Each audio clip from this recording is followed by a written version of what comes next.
弟兄姊妹平安，今天是2022年的2月26号。今天的经文是诗篇99篇，申命记第9章15到24节，路加福音第10章21到24节。今天要跟大家分享的主题是看不见的时候。前天我们提到了认罪也需要有信心，就如同在创世纪所记载，雅各他要回到故乡的时候，他很担心他的哥哥以扫会不会加怨来报复，因此他就安排了礼物，然后仆人、他的儿女、妻子，然后才是他自己。某个程度，我们可以说他是一位没有足够信心的人，因为他怕他的哥哥万一报复他。但是从另外一个角度来看，某个程度他也算是有一点点的把握。比较好的比喻可能就是浪子的故事当中的小儿子，他在流浪之后遭难，连猪的食物也没有得吃。他想到他的父亲家里面呢，仆人可以吃那么好，而且有剩，他就想，他的父亲一定可以接纳他，至少成为仆人吧。所以他这样的觉知之后，他就付出了行动。虽然那个时候他看不到父亲，也不知道真实的结果是会如何，但是他就因着相信，然后呢就看见了父亲的慈爱，也因此得到了父亲的赦免。这几天的经文都让我们看到出埃及的以色列的故事，特别是在他们在西乃山下面的问题。他们的问题当然是信心的问题，因为摩西所介绍给他们认识的那一位上帝，对他们而言是一个历史中的上帝，因为是他们先祖的上帝，是亚伯拉罕的上帝，是以扫的上帝，也是雅各的上帝。对他们而言，这一位上帝是已经看不到的了，就如同他们也看不到他们的先祖了。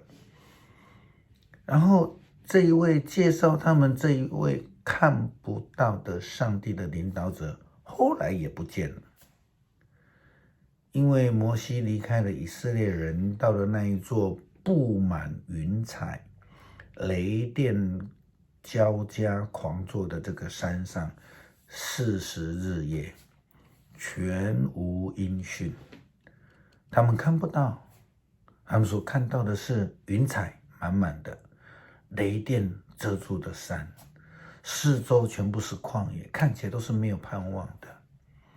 然而他们所跟随的摩西和他介绍的上帝全无音信，无影无踪。他们开始失去了信心，也就开始胡作乱为，疾病乱投医。他们所能想象的就是那个习惯中他们以前的做法，那个偶像神明从埃及来的。他们可能认为这样比较实在，因此他们就捐献了金银财宝给亚伦，叫亚伦帮他们铸造一座金牛，让他们能够膜拜。圣经这样记载，于是我拿着写了约的2块石板，转身下山，山上一直冒着火焰。我看见你们冒犯了上主，你们的上帝。你们为自己铸造了小牛的偶像，快快的偏离他所吩咐你们的道。虽然我们后来继续的经文里面看到摩西再度的上山，并且是为了以色列人的罪，就是得罪上帝造金牛，他祈求上帝的赦免，甚至他自己担起了所有的责任。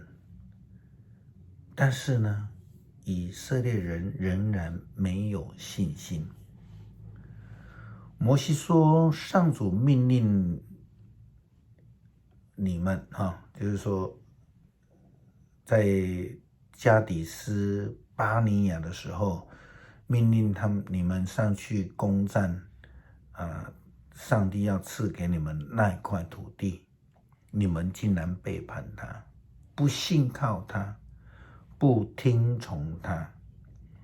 从我认识你们以来，你们经常背叛上主。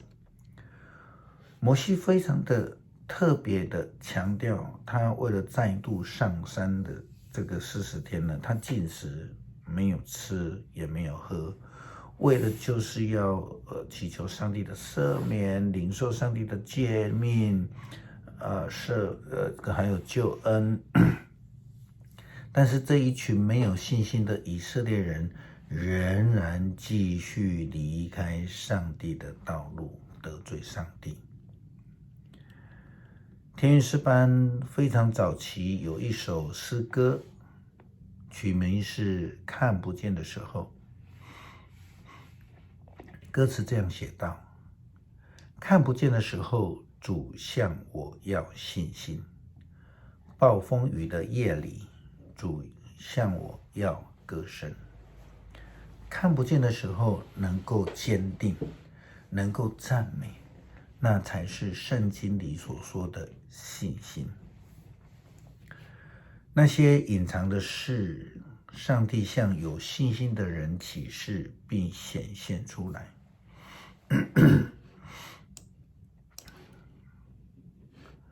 如同圣经这样告诉我们，信是未见之事的确据。看不到的时候，我们可以相信，那我们就可以看得到。这样的信心的确是不容易的。耶稣基督这样子说道。就在这个时候，耶稣在圣灵的感动下，充满着欢乐，说：天父啊，天地的主，我感谢你，因为你向聪明有学问的人所隐藏的事，却向没有学问的人启示出来。是的，天父啊，这样的安排正是出于你的美意。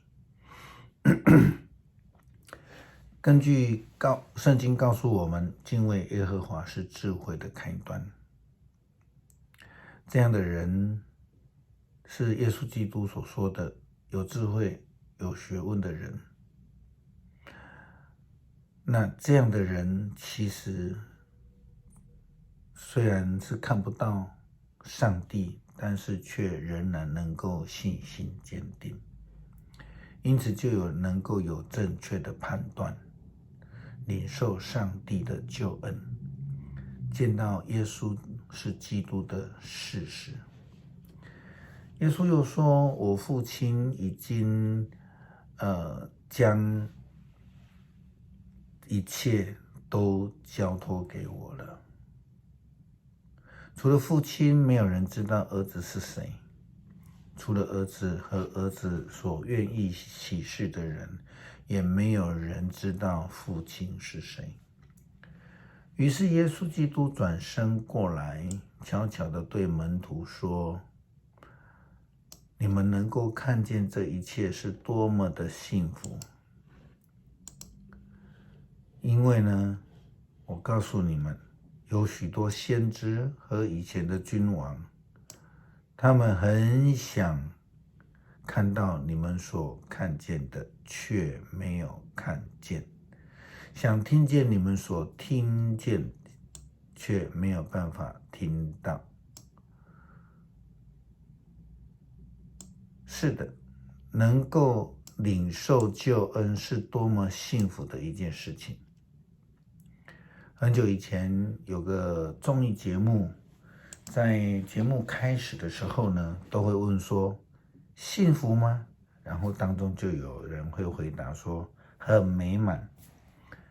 真的很盼望我们所敬爱的兄弟姐妹都有这样的信心，能够领受上帝满满的恩福，如同主耶稣基督所说的，我们很幸福，很美满。诗篇99篇，上主掌权，万民站立，他坐在基路伯宝座上，大地震动。上主在锡安大有成威力，他超越天下万国，万民要颂赞他伟大尊严的名。他神圣庄严大能的王啊，你喜爱公正，你在以色列家建立公平，你伸张公义，支持公道，要颂赞上主我们的上帝，要在他的宝座前敬拜。他神圣庄严，摩西和亚伦是他的祭司，撒母耳是求告他的人，他们祈求上主，他回应了。他从云柱中向他们说话，他们服从他所颁赐的法律诫命。上主我们的上帝啊，你答应你的子民，虽然你惩罚他们的罪过，但你指示他们，你是宽恕的上帝。要颂赞上主我们的上帝，要在他的圣山敬拜他。上主我们的上帝神圣庄严。恳求慈爱的主帮助我们在看不见的时候学习倚靠，以谦卑顺服的心来等候上帝，不叫我们以为自己可以代替在暗中保守我们的上帝，进而违背上帝，得罪主。祷告是奉主耶稣基督的圣名求。